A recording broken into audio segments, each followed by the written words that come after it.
Maya, you really thought you could fit in here? The voice came from behind her, sharp, mocking, and far too familiar. Dozens of heads turned. The glittering chandeliers above flickered against the marble walls of the Grand Hotel ballroom, catching every cruel smirk, every stare. Her ex, Eric, stood at the center of it all. Flawless suit, flawless grin, the man who once promised her forever, now laughing at her like a stranger. His new girlfriend's diamond necklace shimmered brighter than Maya's entire outfit. "You can take the girl out of poverty," Eric sneered, "but you can't take the poverty out of the girl." Laughter. Soft at first, then spreading like wildfire. She wanted to disappear, but her feet stayed frozen on that cold marble floor. And then, the laughter stopped. A deep, calm voice rose from the back of the ballroom. "Apologize." Everyone turned. A man in a perfectly tailored black suit walked forward, slow and deliberate. His presence silenced the crowd before he even reached her.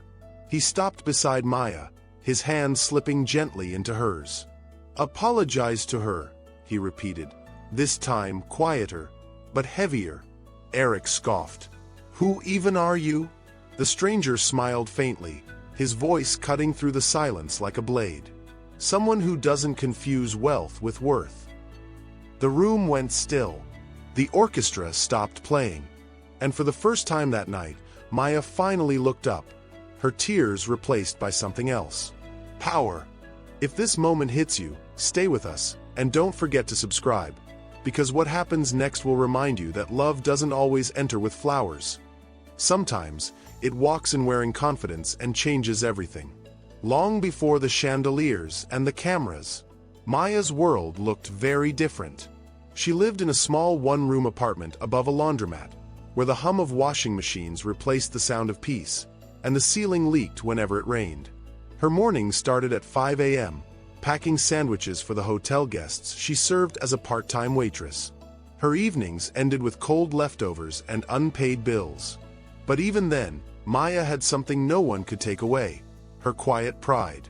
She wasn't born poor. Her father once owned a small printing company, until a fire took everything. He died trying to save the shop. After that, Maya and her mother fought life together, one meal at a time. Still, she never complained. Not even when Eric, the man she thought she'd spend forever with, started drifting away.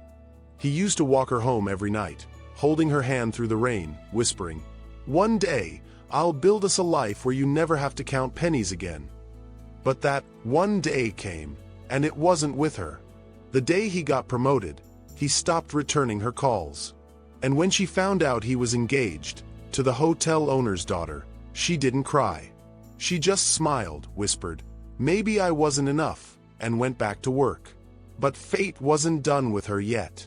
One afternoon, while serving drinks at the very hotel where Eric's engagement would take place, she overheard the staff gossiping. "The engagement gala's tomorrow," one said. "The guest list is only for the elite, billionaires, socialites, and family." Her heart sank. Her entire world, her past, her heartbreak, was about to unfold right under the same roof where she served trays. That night, Maya stood in front of her mirror, staring at her reflection, tired eyes, trembling hands. She wore a simple black dress she'd found in a thrift store. The zipper barely worked, but it fit. She whispered, "You're going, Maya. You'll stand tall. You'll show him you're fine." But deep down, she knew it wasn't about him. It was about her mother, the woman who once told her, "Never let anyone make you feel small." So the next evening, under the bright lights of the hotel ballroom, Maya didn't just walk in as the girl who'd been left behind. She walked in as someone trying to prove, even to herself, that she still mattered. And when Eric saw her across the room, the past didn't just catch up, it exploded. Because what Maya didn't know was that someone else in that ballroom, someone far more powerful than Eric, had already been watching her, and was about to change everything. After that haunting silence in the ballroom, time seemed to slow. Maya's hand was still in his, firm, protective, steady. The man who had stood up for her, this stranger with calm eyes and quiet confidence, hadn't let go. He didn't flinch under the hundreds of stares that followed them as he guided her gently toward the exit. "Breathe," he said softly once they were out in the hotel corridor. The hallway smelled of roses and champagne, too beautiful for the humiliation that still burned inside her. She turned to him, voice trembling. "Why did you do that? You don't even know me." He gave a small, knowing smile. "Maybe I just hate bullies." Then after a pause, his gaze softened. "Or maybe I saw someone who deserved to be seen." Maya looked down at their joined hands. He released hers slowly, as if afraid of breaking something fragile. "I should go," she whispered, clutching her purse. "I shouldn't even be here." "Then let me drive you," he said quickly. She frowned. "You don't have to." "I know," he interrupted, his voice deep but kind.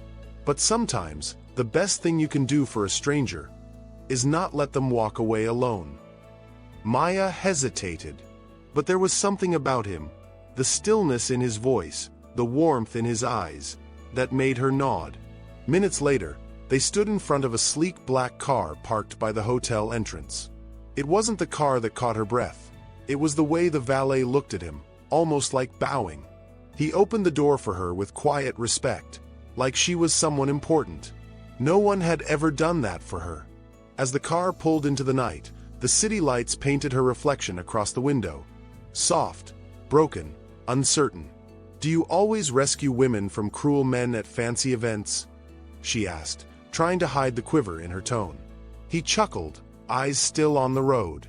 "Only the ones who forget how much they're worth." She looked at him, really looked at him, and felt something stir. Something she hadn't felt in a long time. But before she could ask his name, he spoke quietly, almost to himself. "It's strange," he murmured. "I wasn't even supposed to be there tonight." Maya tilted her head. "Then why were you?" He smiled faintly.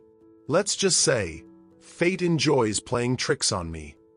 She didn't know it yet, but the man who had just offered her a ride home wasn't just any guest at that gala. He was the CEO hosting it.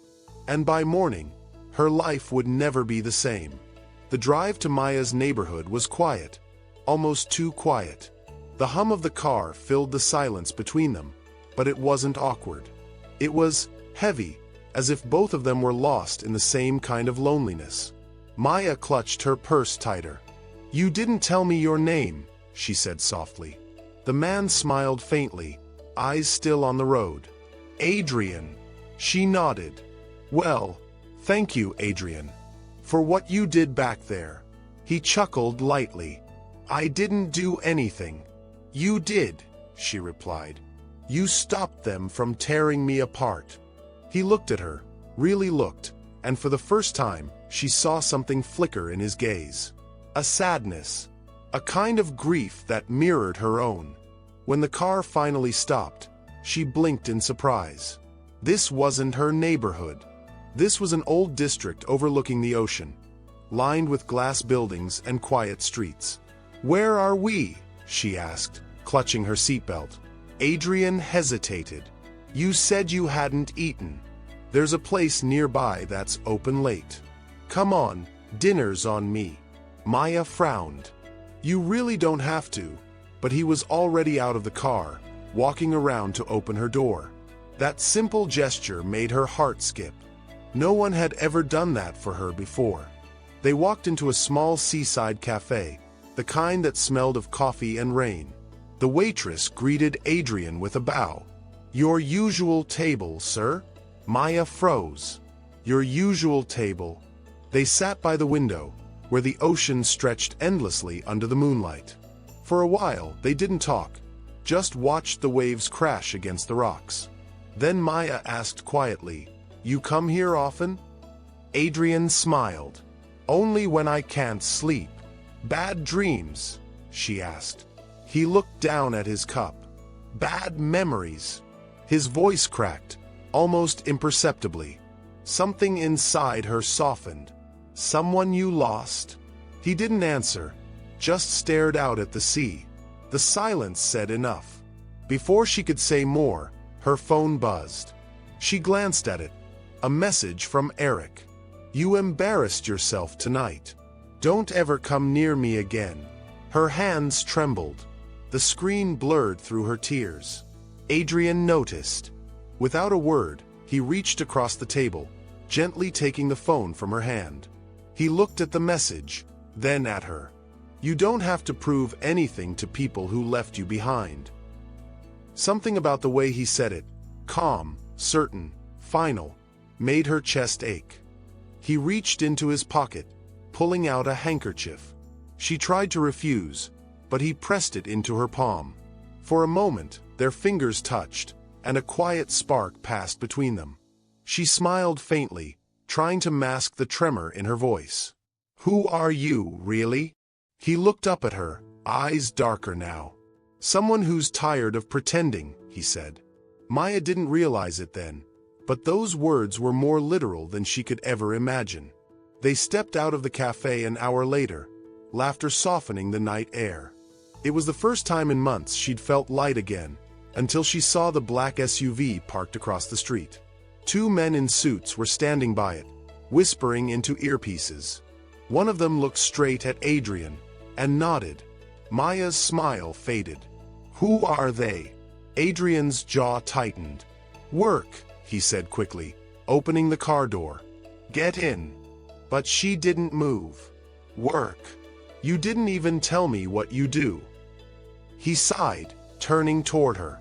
I will, he said softly. But not tonight. And that's when it hit her. The suits, the expensive car, the cafe staff who bowed when he entered. Adrian wasn't just some kind stranger. He was someone powerful, someone important.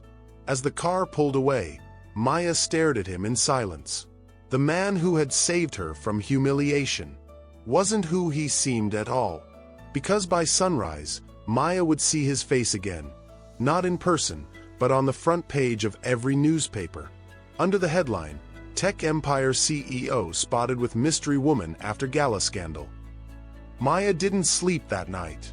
Her phone wouldn't stop buzzing, co-workers sending her screenshots, strangers tagging her name. Her face was everywhere. Tech Empire CEO spotted with mystery woman after gala scandal. Underneath, a zoomed-in photo of her, eyes wide, cheeks flushed, standing next to Adrian. She felt sick. She hadn't even known who he was. Until now. Adrian Cole, billionaire CEO of Cole Innovations. The youngest tech mogul in the country. The same man whose company she'd once applied to years ago and never even heard back from. And he, the man who'd driven her home, who'd told her she was worth more than her pain, had kept it all a secret. Her phone buzzed again. It was a message from an unknown number. Meet me at the cafe. I need to explain. For a long time, she just stared at it. Then, she went. When she walked into the cafe, he was already there. No suit, no entourage, just him.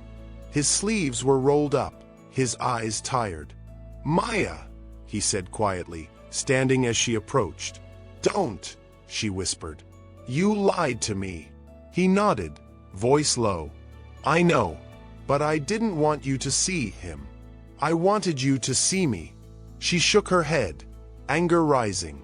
You let me sit there, thinking you were just some kind stranger. All while I made a fool of myself in front of your world. I didn't mean to hurt you, Adrian said. I just didn't want the power or the title to be the reason you talked to me. Then what did you want? She snapped. He hesitated, then reached into his jacket, pulling out a small photograph. Maya froze. It was a picture of a young woman, around her age, smiling beside a little girl in a wheelchair. My sister, he said softly. Her name was Ava. Maya's heart thudded. She died 3 years ago, Adrian continued. Car accident. The driver was drunk. She was the only family I had left. His voice cracked. Before she died, she made me promise something. She said, don't forget to look for people who see the world differently. The kind ones. They're the real wealth. He met Maya's gaze. The moment I saw you stand there in that ballroom, trembling, humiliated, but still holding your head high. I saw her. I saw Ava. Maya's tears spilled over before she could stop them. He leaned forward. I didn't come to that gala for business. I came because I couldn't keep living behind my walls. You reminded me what real courage looks like. Her lips trembled. So what now? He smiled faintly. Now, I'm asking you for a chance. Not as a CEO. As a man who doesn't want to lose someone twice in one lifetime. For a long moment, Maya said nothing. The cafe around them blurred, just the sound of rain tapping the windows. She finally whispered, "You're still a mystery to me, Adrian Cole." He smiled gently. "Then let me be one you're not afraid to solve." And as he reached for her hand across the table, she realized something that made her heart ache. Maybe fate didn't bring her to that gala to prove her worth to Eric. Maybe it brought her there to remind a broken man of his. A week passed. The headlines faded. The gossip died down. But Maya's world hadn't gone back to normal, because Adrian wouldn't let it. He started small. Every morning, he sent her a text. "Good morning. Don't forget you matter." He never asked for anything. Never showed up uninvited. He just showed up in the quiet ways no one ever had. And slowly, her walls began to crack. One afternoon, she stood outside the same cafe where it had all started. She expected to find him alone like before. But when she walked in, she froze. The cafe had changed. The old furniture was gone, replaced with soft, pastel chairs and a bright mural of waves on the wall. And in the center of the room was a brand new sign. Ava's Place, where kindness feeds hope. Maya turned to him, eyes wide. "You did this." Adrian smiled. "We did." He handed her a folder. Inside was a partnership contract, her name beside his. "I bought this cafe last month," he explained. "But I didn't want another business. I wanted a heartbeat. A place where people who've been forgotten can start again, just like you helped me start again." Maya blinked, tears blurring her vision. "Adrian, I can't." "You already did," he said gently. "This place is yours as much as it's mine. You were the missing piece." And that's when she saw it, on the back wall, beneath the mural of the waves. A framed photograph of Ava smiling, surrounded by flowers. Right beside it was another picture. Her, Maya, laughing with coffee in hand, snapped by Adrian without her knowing. She covered her mouth. "You did this for me?" He nodded softly. "No, Maya. I did it because of you." For the first time in years, she didn't feel like the girl who was overlooked at every table. She felt seen. Whole. The cafe opened 2 weeks later, and on its first day, a line formed down the block. People from shelters, single parents, those who thought they were invisible. Maya stood at the counter, apron on, handing out coffee with a smile that glowed brighter than the morning light. Adrian watched from the doorway, eyes full of quiet pride. As the music played and laughter filled the air, Maya walked over to him. "So," she teased, "do all CEOs spend their weekends wiping down tables?" He laughed. "Only the ones lucky enough to fall in love with their business partner." She smiled, stepping closer. "And the others?" He tilted his head. "They just end up wishing they had." He leaned down, and for the first time, their lips met, not out of rescue, but out of choice. Out of mutual healing. And as the doorbell chimed and another customer walked in, Maya looked around at the place that had become her second chance. Sometimes fate doesn't shout. Sometimes it just whispers your name at the right time. And on that rainy night, when she'd begged a stranger to pretend, she never imagined he'd end up being the one person who'd love her for real. Because when kindness finds courage, love isn't pretend, it's destiny. Sometimes love doesn't come wrapped in grand gestures. It arrives quietly, disguised as kindness. And when it does, it changes everything. If this story moved you, don't just scroll away. Stay a little longer. Subscribe to SoulTwist Stories, where every tale reminds you that hope still lives in unexpected places. Watch the next story right here, because your next heartbeat might just find its own twist of fate.